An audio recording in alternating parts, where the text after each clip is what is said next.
Hello, everybody. My name is Chris, or Wumbles, as a lot of you know me as. I am here to talk to you about some Pokemon.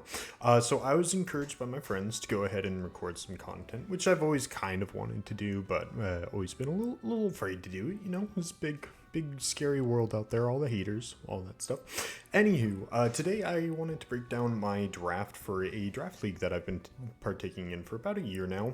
It's the I butchered this earlier too. It's the Trainers School Draft League that is currently in its 10th season. I am currently our reigning champion of Season 9, winning that, so I wanted to start doing something fun. This is a hobby I've always enjoyed. I just like talking about Pokemon and whatnot. A little bit about me just real quick, since this is a first video of sorts, is I have been playing competitive Pokemon since about 2022. On the VGC side, I've always been a singles player. But a lot of my friends have kind of pushed me towards playing VGC, and I love it. I love traveling the world. I like just competing. I've had a competitive itch, and yeah. So this team, super fun. Want to talk about kind of the nitty gritty about it, stuff that I'm looking forward to using in the upcoming season. As you can already see, I've got the showdown pulled up with everything on it. Mega Frostlass was my first selection. So Mega Frostlass is a Pokemon that I didn't think I was going to enjoy so much. But as we've gotten into like Regulation MA and stuff like that, I've just been really enjoying this Pokemon as a strong special attacker. It's got some silly stuff that it can do, especially in draft. Like if you just go through its move pool, it has kind of everything. Big Blizzard spammer, it sets up the snow, but it doesn't like need snow to be a real Pokemon. I kind of like Pokemon that are enablers of just kind of playing a basic game. I don't like playing Weather Wars, which is kind of silly, you know, it's a snow team, quote unquote, but like snow is a weather that you don't really need to play around entirely, other than for hitting your blizzards. So, but this Pokemon, super cool. I love its base stats. Its spread, it's nice and fast. It's a ghost type, which is awesome. Gets around Fake Out. Not immune to Intimidate, or doesn't care about Intimidate since you're a special attacker. Like I mentioned, you get the snow and all kind of the goodies that come with that, like Aurora Veil. Also has some good utility moves. It gets stuff like Will-O-Wisp. It also gets stuff like Icy Wind is a big one. So really looking forward to using this Pokemon going through the season. I did want to pair that with a second Mega. Wasn't my initial plan, but I am a Tailwind lover, so Mega Aerodactyl was kind of a natural eventual choice for me. Now, initially, I wanted Hydreigon in a kind of lower cost controlled spot. However, that was rudely sniped away from me. So Mega Aerodactyl offers some good synergy, being resistant to the fire types that you really don't like to see on Frostlass. Hits a crazy speed tier of 150, which is awesome. You get Tailwind, you get utility like Wide Guard, you get dual Wing Beat, and like strong moves that way. I went with Mega over regular Aerodactyl. Both were available. But I think the fact that you don't have to play entirely through Frostlass is like pretty big, pretty beneficial for the team and me as a player. So I can identify when Frostlass maybe isn't as strong. And Aerodactyl, like, sure, you want the Focus Sash, but like, you don't need the Focus Sash, especially in draft. Like, you can find what you're going to die to and just kind of avoid getting good by that. Like, you can calc for stuff and whatnot. So looking forward to using this Pokemon. Its personal favorite of mine is regular Aerodactyl, so I'm really excited to use it. Next is Tauros, specifically the Paldean Tauros and the Aqua breed. Now, being a water type and a fighting type, some of your resistances from Frostlass, like steel types, dark types, are getting hit really hard by your close combats. You have the synergy. Being a water type, you can switch in on fire type moves that Frostlass might not want to take and whatnot. You get Intimidate, which is awesome. Intimidate's just a broken ability, but you have some other cool stuff like Anger Point. Maybe it comes up at some point. Maybe I do some Frost Breath stuff. Who knows? Also gets Cudchew, which is like kind of a low-key slept-on ability. Citrus Berry is cool with it and whatnot.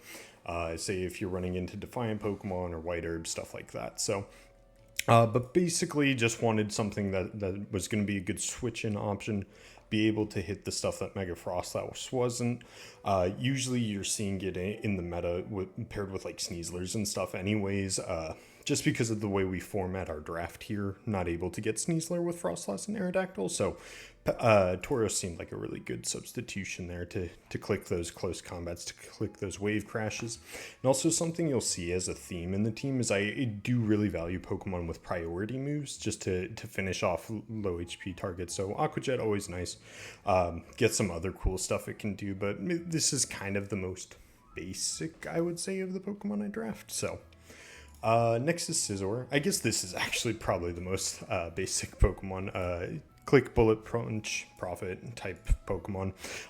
Not really sure how often I'm going to use Scizor just because it shares the fire weakness with Frostlass, and most of my game plans are built around that Pokemon. But it could be super interesting to like take on like opposing rock types. Like I said, both Aerodactyls were available. Nobody took the other one, but it's really good into that, which is a good check for Frostlass. And you're never going to complain about having Scizor, I guess, just because it's such a strong attacker. Berries are everywhere because Regulation MA is just like really restricting in the item pool, as you can see. So like it forces a lot of citrus berries, a lot of resist berries. You can bug bite those away, which is cool. So not too much to say about this. It's a secondary Tailwind mode if I want it. And yeah, it's slow. I don't have too many like slow Pokemon. Like Trick Room's very scary for this team as a whole, so Scizor can be good into like the psychic types that also want to set up the Trick Room, stuff like that. Moving along to Florges. I really wanted a fairy type Pokemon because dark types, it's just problematic. Say it's like a defiant one like King Gambit or something, although I don't think anybody drafted King Gambit. Like, you don't want Tauros to intimidate it and stuff like that. And you also just want a good defensive switch in other than Tauros. So, like, Florges is really fat. Like, it's got the 154 special defense. It can switch on like, overheats and flamethrowers and eat them kind of respectively. And it's, like, a good middling speed tier. Like, it can work in Tailwind. It can work out of it. Like, is so fat that it doesn't matter, but it's also one of the stronger Moonblast that you're going to find in the game, just with Fairy Feather, stuff like that. Having a nice fairy type attacker isn't bad. I actually ended up like tiering down to get Florges just because I didn't like the A tier options too much. Let's like good Mega Pokemon in there, but not good regular Pokemon. So excited to use Florges. Admittedly, we're a few weeks in. I haven't quite used it yet, but I'm sure there's going to be a matchup coming up that it'll be really impactful in. Next is going to be Goodra. Goodra and Florges kind of fill like similar roles. Obviously, they're both kind of special defensive walls and offer like good special attack. The reason I actually really like these Pokemon here is I have a lot of ways to like mitigate damage and have it so like I'm just winning damage trades super hard, whether that's like Aurora Veil from my Frostlass or like Will-O-Wisp from Rotom or stuff like that. Like it's just really easy for these Pokemon to damage trade effectively. Goodra also has like some nice abilities. Sap Sipper and Gooey, like they'd be better on other Pokemon, sure, but like they're totally fine on Goodra. Goodra's move pool is also like super interesting. Can kind of do whatever you need it to do. I've run it physical already. I've run it special already. I've run it mixed. I run it with like life dew leftovers, stuff like that at this point. So like cool Pokemon, has a lot that it can do. Another big thing is it gets Blizzard. I like clicking the Blizzard button in this format. It's really funny. It just stacks the RNG in your favor, so it's like really helpful for that. So looking forward to what all Goodra can do. Hope to use it more offensively down the road and like kind of surprise people with how good Goodra can be for the price I paid for it. Next is going to be Simisear. A lot of people in this doubles draft league don't know this, but I love Simisear. I love the elemental monkeys in like an ironic sort of way. I've always thought that with their speed tier and like their stats, they're always kind of a little slept on. And Pokemon Champions gave them all Fake Out, which is awesome. I am a huge fan of Fake Out. Best move to exist ever. Lets you reposition for free, lets you take advantage of choice mons for free, like lets you do all sorts of cool stuff. On top of that, Simisear has stats that are like balanced in both its attacks, so you can actually run it however you need to get kind of the job or the most amount of value done. So I've already run a physical one with like Flare Blitz and then Heat Wave for special attack. Fake Out's always there. It gets cool moves like Taunt, it gets Yawn, it gets Wisp. Like it's a pretty good Pokemon, especially for the price you're paying with one of our C tiers. Or no, I think this is a B tier slot, but honestly, not a bad pick. And it's also a fire type, so it can switch in. Like, it's not the bulkiest Pokemon, but you can switch in on a flamethrower or something with this. So next is my final B tier Pokemon. I took Rotom Frost. Really wanted an electric type, and Rotom Frost just kind of fits. Like, its HP is laughable, but its defenses are so high that it doesn't like matter too much, especially with the snow defense boost with the buffs they've given to that. Also gives me a levitate Pokemon like Simisear don't really appreciate EQs. I'm not like super ground weak like a lot of teams are, but it's nice. It gives you Blizzard, gives you utility. You can Scarf, you can Electro Web for speed control if Aerodactyl doesn't look good. You can Trick, you can Will-O-Wisp like I said before. Eerie Impulse. Like, this Pokemon has a lot of ways of damage mitigation, and on a team where it can click Blizzard all the time, I think it can do a lot of damage, like unexpected damage, because it's special attack. Like, 105 is not great, but like it's not laughable. It gets nasty plot screens, stuff like that. So looking forward to using this Pokemon. It's not going to come every week just because, you know, roll compression with another Blizzard Pokemon in Froslass, but like it's a good option when you need it. And also it gives you Bolt Beam synergy, super nice. Next is going to be Roserade. I was still looking for a grass type at the point in the draft where I got to my really low tier Pokemon.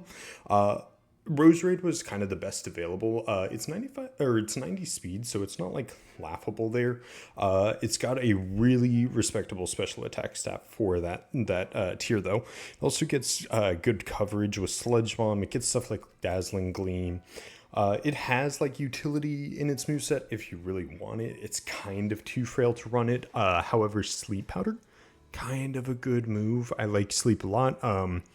I don't know why I feel like I'm always hitting my sleep powder, so that's pretty cool. And it's a fast sleep powder too. You can get anything in like the 85 range. Like, I don't think anybody has it, but like Archaludon range, stuff like that, being weak to Roserade or being susceptible to spores because there's no safety goggles, stuff like that, really impactful. So looking forward to using Roserade. And then lastly, rounding out the team is Mr. Pangoro.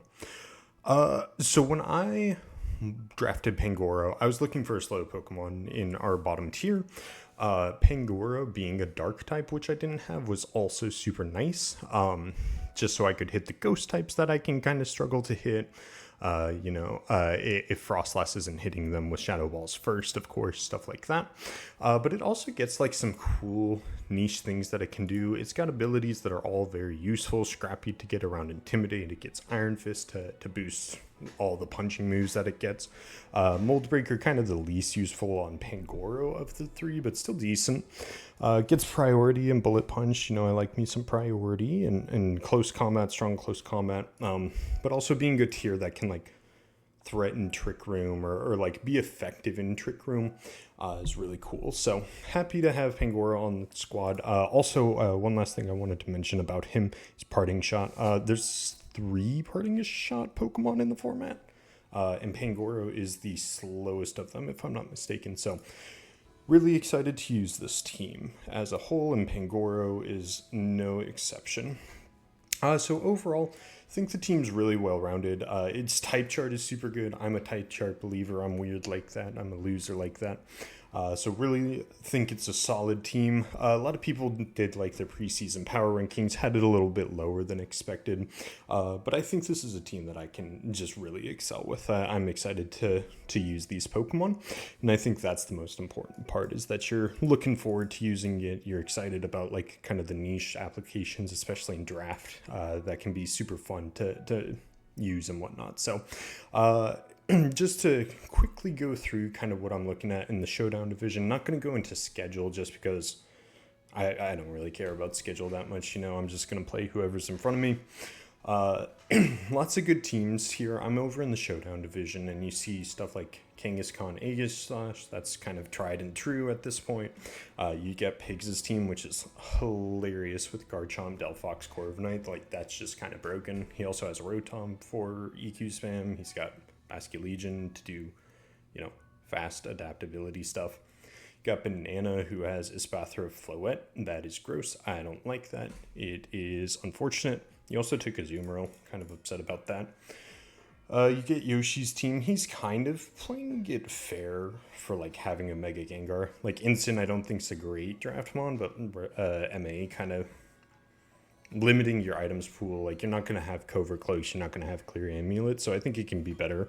But Villain, also a Pokemon I wanted. Typhlosion, good. Get some stuff with, like, Blastoise, Fake Out, blah, blah, blah. Moving on down the road, you get Priority Tailwind with Megazard X. Kind of surprised it wasn't a Megazard Y throughout the draft. I just think that and Whimsicott have, like, gross synergy.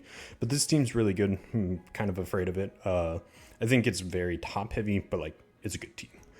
You have my team, of course, and then you get the Megascope Villain team on Peter. Peter... I don't know. This team's weird. It's good, but it's weird.